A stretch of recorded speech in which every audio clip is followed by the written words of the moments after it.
Hello everyone, welcome to Daily Anime Reviews, the channel where we talk about seasonal anime on the daily, and today we're talking about Shibou Yuugi episode 6.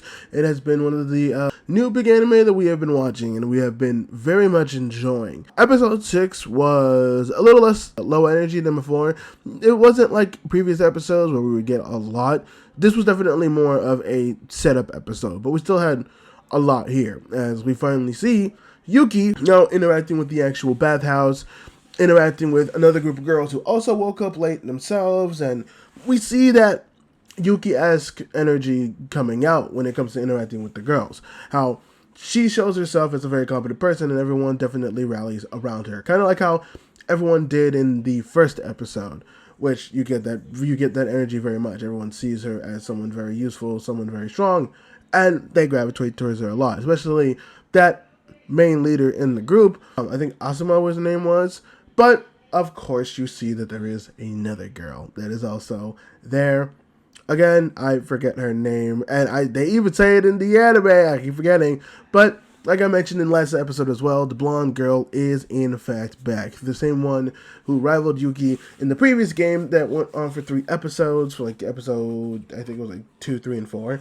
And so, episode 5, we got a little break, and now she's back for episode 6. And it's very interesting as well how you see both of them and how they run their whole group of girls, with Yuki definitely being the one that is helping a lot and putting the most into it, but she's not necessarily taking the leader role. She's not necessarily being the head hencho, as everyone around her is all working together in order to have a better goal, or at the very least surviving and trying to have a plan, and having the most pragmatic plan at that, as we're gonna have to end up offing somebody, and you know what, we're gonna have a what is it, like a head-on brawl with the other girls, but eventually, hopefully, if we dwindle them enough, we'll be able to go ahead, maybe call for a truce, as there's enough girls to actually exit the bathhouse with. So Yuki, once again, looking at it from a pragmatic and logical sense. Whereas the blonde girl is not doing that. Obviously, she wants her team to win. She doesn't want anybody to lose. She doesn't want to lose, and losing in her mind also would be compromising. So I doubt that she would be compromising. Of course, Yuki doesn't know that, so she's probably operating off the idea that all the girls are going to be similar to the ones that she run into. So it's going to be interesting when we see that initial interaction, and we even see Yuki's ideas being challenged by themselves, and how, you know, the wall of 30 idea is getting to her, which, if you haven't seen previous episode, the wall of 30 is basically the myth in the game, in these death games, that once you hit, like, the 30th game, you're basically destined to die at that point. Like, statistically, and also just the, like, not the rule, but, like, it is the fate of everybody who lasts that long, that, well, the wall of 30 is going to be the 30th game in which you actually die. Each side also has their very interesting little psychopaths. There is the little girl that's on the side with the blonde girl who just loves and adores her and is going to do anything for her. While Asuma, when it comes to Yuki's team and whatnot, she acts like more the leader, being able to actually direct and have that presence where Yuki does not.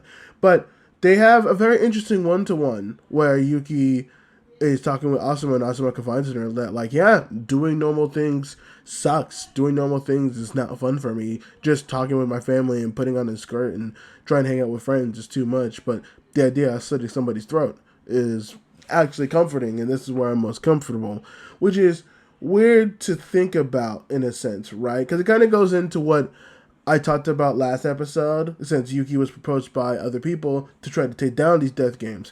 But Yuki might be somebody who looks at these death games as a place for her to thrive, because she doesn't really thrive anywhere else in society. So her having these death games and her being able to survive also means the fact that, like, more people will get hurt and will end up dying. But that doesn't mean that Yuki's in the best place for her skills and the best place for her to actually be who she wants to be. I will clarify as well that also goes the same for Asuma, who does seem to have the shared ideas. But yeah, the exploit I was talking about, apparently they were like in a bathhouse, and it's a pretty open bathhouse, but I guess there was an exploit that Yuki forgot that ended up leading to actually a lot of girls on her side dying. And you see the fact that there's only one little girl that's actually there, and I assume she just sent her to take care of everybody, which is diabolical, but Yuki ends up running into that little girl, and that's where the episode ends. So again, this episode felt like it was going to be a lot of build-up, a lot of actual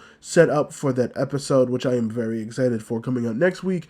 But there's still a lot of good things here, and I see what they're trying to set up with her, like, you know, being able to get her revenge, Yuki still struggling, but still somehow coming out on top. But let me know what you think of the episode, whether you love it or you hate it, and how you think about the season so far. Go ahead and put that in the comment section below. And if you like the video and the content that I do, go ahead and like the video. And while you're at it, subscribe to the channel so you can know when we upload every single day. And if you want to even pay attention when we upload even more every single day, go ahead and put on that bell notification so you can get notified anytime we upload every single day. My name's been Mizai. I hope you enjoyed the content, and I will see you in the next one. Bye-bye.